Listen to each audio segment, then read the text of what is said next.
As I've said in the past, it's truth in advertising. Bullycide is murder. And anybody who contributes to bullycide should be held accountable, serve time. Whether it's the students that committed it, the teachers who ignored it, or the parents that enabled it. We've got two kids, and here I thought I was done with these put up and shut ups. I'll leave a link down below to two others. We have Josh Petrico and Jared Nickel, both kids in the who committed suicide due to bullycide. One came out to their parents, and Josh's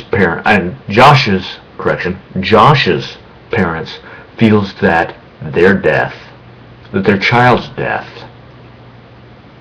was due to this ongoing put up and shut up bullycide mentality at their school. Jared, on the other hand, was considered a mama's boy because one of his parents had gone to the schools, contacted the schools, wishing them to try to intervene.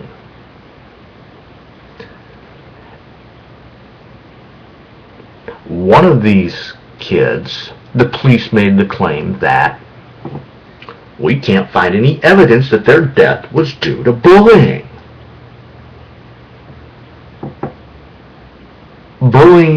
Bullycide is in a sense a phantom. Bullying is a ghost. It is the air. It's all around you, but in general, you cannot 100% prove it at times. Bullycide is murder, pure and simple.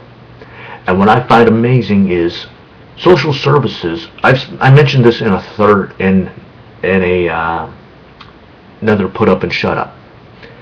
Social services will come in and investigate a home to ensure that it is 100% safe if a child has been injured. But they will not come into a school if there's evidence of bullycide. What's wrong with this picture? Why is the home hands-on? Schools are off limits.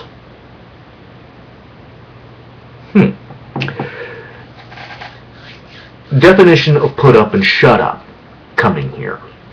See, the kids are told several things. Ignore the problem and they will stop. Can we ignore cancer?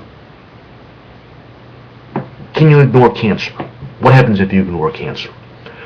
Go tell somebody. Proper thing to do.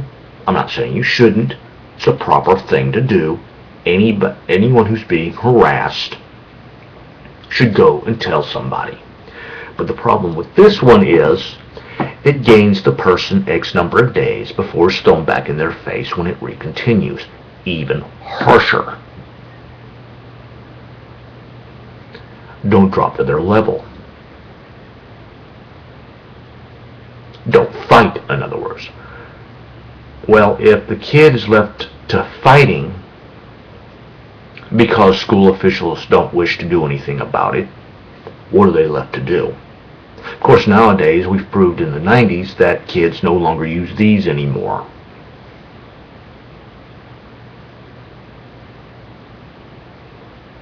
So what is a child to do?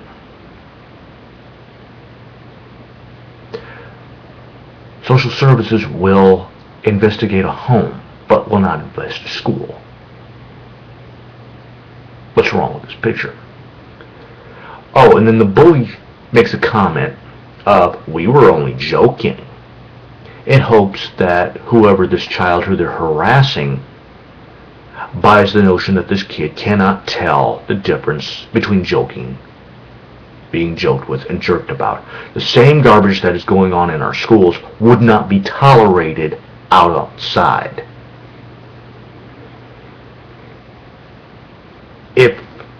someone's being harassed outside a school, or killed,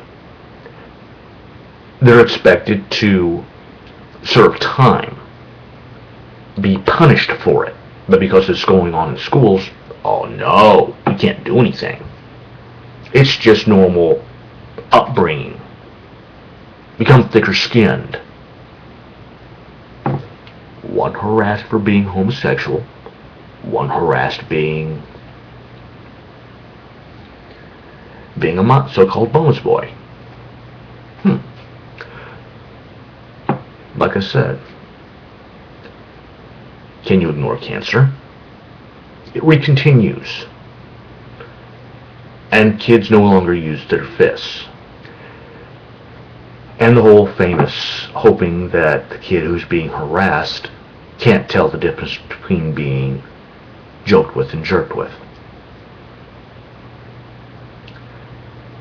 When they feel that the child has come to them far too many times, school officials will then say, "You're not trying hard enough." So I'm asking this one major question. How many times did Josh and Jared go to school officials until they were told, "You're not trying hard enough"? The moment that somebody in the school tells a child that is 100% proof that there's a put up and shut up mentality in school. Because they don't want to hear the problem. And what amazes me is, you're not trying hard enough can be used with academics, curricular and extracurricular activity, but never with bullying.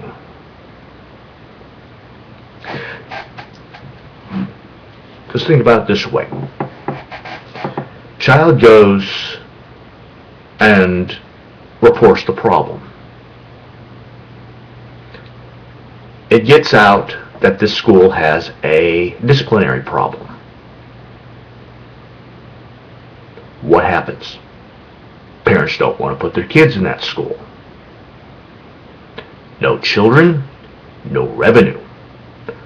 No revenue, cutting of programs. Cutting of programs.